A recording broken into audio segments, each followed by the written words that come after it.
శ్రీభగవాను ఉవాచ దేహినో అస్మిన్ యథా దేహే కౌమారం యౌవనం జరా తథా దేహాంతర ప్రాప్తి ధీరస్తత్ర న ముహ్యతి.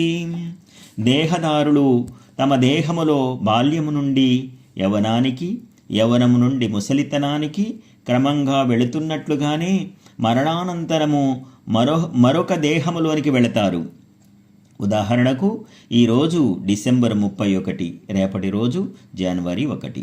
రోజులు, వారములు, నెలలు, సంవత్సరములు మరుగున పడుతూ మరలా పుడుతూ ఉన్నాయి. మనము ఈ సోద్యమును చూస్తూ పాత సంవత్సరము పోయి కొత్త సంవత్సరం వస్తుంది అని ఆనందపడుతూ ఉన్నాము.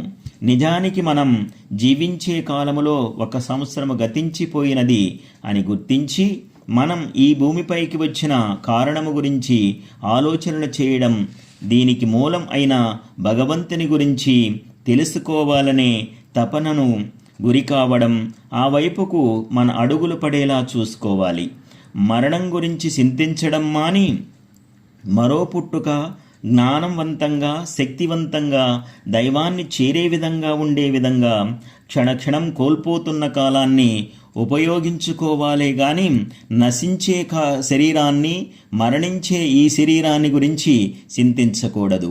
శాశ్వతమైన ఆత్మను, శాశ్వతుడు, అవినాశుడు అయిన భగవంతుని వైపు తీసుకెళ్లే, ఆయనను చేరే మార్గం కొరకు పరితపించాలి అని పరంధాముడు చెబుతున్నారు. జై కృష్ణం వందే జగద్గురుం.